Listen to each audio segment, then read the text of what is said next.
For more than 50 years, she was the pride of India.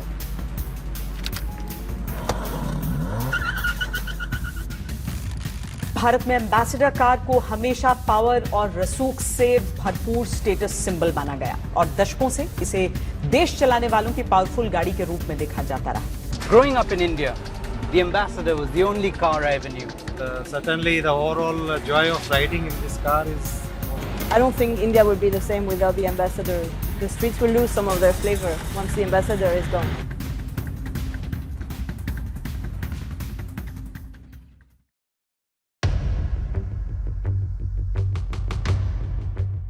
If you are from Kolkata or Northeast India, then you might have taken a comfortable ride in Ambassador taxi, which is for now seems rusty and dusty. But May 24, 2014 was the last ride for the legendary car Ambassador itself, a car that was once the pride of India, but eventually it fell from grace. How it became so popular in Indian market, its cultural significance and the factor that led to the ultimate demise and mark an end to it. Hi, myself Gaurav and you are watching CodeSpace, where you will find interesting topics about technology, business and current events. The story of Ambassador begins in 1940 with Hindustan Motors, a company founded by the Birla family in 1942. It was initially started by Braj Mohan Birla in Uttarpara, West Bengal. Before the production of Ambassador, Hindustan Motors manufactured several other models which includes Hindustan 10s and Hindustan 14. Hindustan 10 was the first car manufactured by Hindustan Motors in collaboration with Morris Motor Limited of United Kingdom. It was essentially a rebadged version of Morris 10, whereas Hindustan 14 model was based on Morris Oxford Series 2, also produced under license for Morris Motors Limited. These models set the foundation for the later success of Ambassador, which was based on Morris Oxford Series 3. Hindustan Motor acquired the right to produce these models in India and thus Ambassador was born. But that time there were other cars running on Indian broken streets along with bullock carts. During 1950, other than Hindustan Motors, Fiat and Padmini from Premier Automobiles and Standard Motors products like Standard Vanguards and Standard 10 were also available for general public like us to purchase, where Hindustan Motors used to hold major market share of around 50 to 60%, followed by Premier Automobiles of 30 to 40% and 10 to 20% for Standard Motor products. So Ambassador was the market leader of that time. For decades, Ambassador dominated the Indian roads. It wasn't just a car, it was a symbol of status, prestige and reliability. So what made Ambassador so special? From its design and build quality to engine and performance and comfortable interior. The Ambassador design was so iconic, a bulbous body with rounded edges and spacious interior and a commandable presence on the road. People used to call it as moving iron tank due to its sturdy build quality. The car was designed to withstand Indian diverse and often challenging road conditions to provide better experience. The Ambassador went through several engine iterations over the year. Initially, it was fitted with a 1489cc side-wall BMC B series petrol engine. Later models saw upgrade including a 1817cc BMC B series engine. Second version had 1995cc Isuzu engine, followed by a 2000cc Isuzu engine and lastly a 1500cc Isuzu diesel engine. While not known for its speed, the Ambassador was praised for its reliability and ability to handle rough terrain. The Ambassador's spacious interior was one of its biggest selling points. The bench seats could comfortably accommodate 5 passengers and even in the front row, 4 people including driver can easily fit in.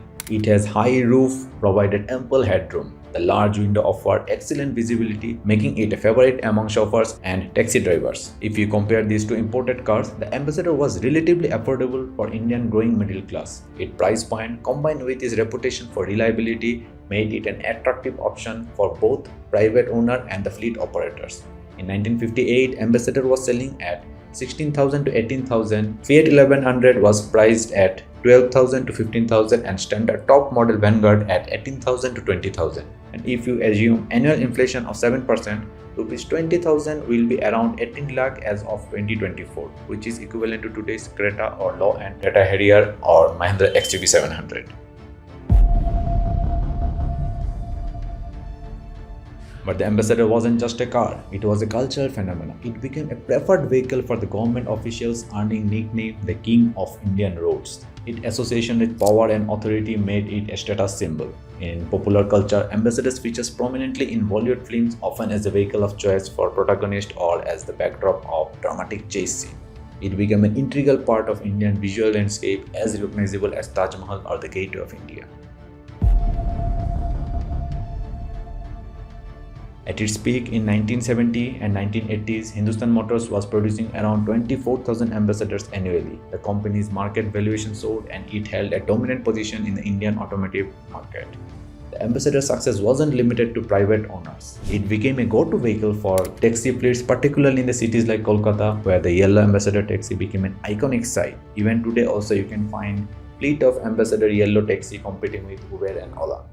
Till the 1980s, the ambassador and its parent Hindustan Motors operated in a very protected environment, shielded from competition by government restrictions on foreign involvement in Indian automotive industry. This allowed the ambassador to dominate the market for several decades. For such safe haven, Hindustan Motors didn't have to invest heavily on marketing or product development to maintain its market share, as it was the only major player in the market for a long time. It allows the company to focus on production and maximize profit, but the wind started to blow in the opposite direction. As we entered the 1990s, the ambassador's fortune began to change. There were several factors that led to its decline. The main impact was due to economic liberalization. In 1991, India underwent significant economic reforms, opening up its market to foreign competitions. This led to an influx of new car models for international manufacturers, offering Indian consumers more choices. Then there was change in consumer preference. As Indian consumers were exposed to modern car design and features, the ambassador's dated aesthetic began to lose appeal. Young buyers in particular were drawn to sleeker, more fuel-efficient models. Third is technology stagnation. One of the ambassador's biggest failure was its inability to keep up with the technological advancements. While other manufacturers were introducing power steering, air conditioning, and improved safety features as a standard, ambassadors remained largely unchanged.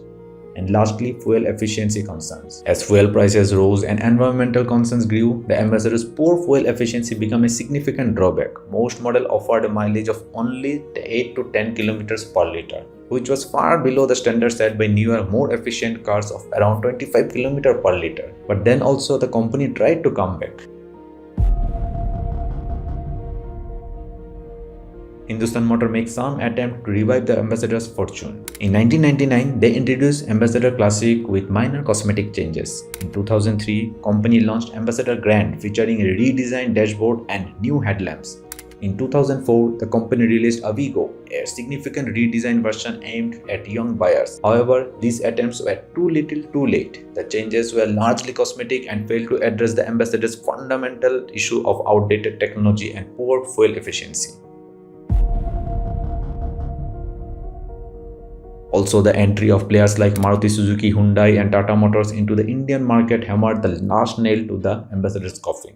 These companies offered modern design, better fuel efficiency, advanced features, competitive pricing, and wider dealer network and better after-sales services. Ambassador, with its outdated technology and limited dealership network, struggled to compete. Though Hindustan Motors tried to gain market share by launching of the Mitsubishi Lancer, aimed at revitalizing its market position amidst increasing competition. However, the impact of this launch on Hindustan Motors' market position was mixed. It ultimately fell short of revitalizing the brand. The companies continued to face significant challenge, including lack of innovation and increasing competition, which undermined the potential benefit of Lancer's introduction. By the year 2000, Ambassador sales plummeted and the company was producing only a few thousand units per year, mostly for government use and taxi fleets. In 2014, Hindustan Motors suspended production of the Ambassador at its Uttarpara plant, citing low demand and lack of funds. This marked the end of an era in the Indian automotive history. It is estimated that around 2,500 employees are directly affected by the closure. In 2017, Hindustan Motors sold the Ambassador brand to the French automotive manufacturer PSA Group, now part of Stellantis, for a mere 80 crore rupees, approximately $12 million. This low sales price, a fraction of what the brand once worth, shows how far the mighty had fallen.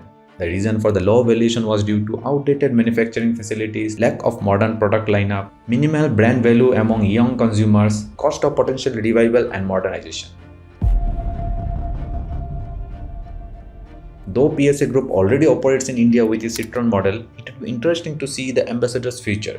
There are several possibilities. Brand revival. PSA might use the ambassador's name for a new line of car tailored for the Indian market, leveraging its nostalgic feel. Retro modern design. We could see a modern car with design cues inspired by classic ambassador, similar to what BMW did with Mini.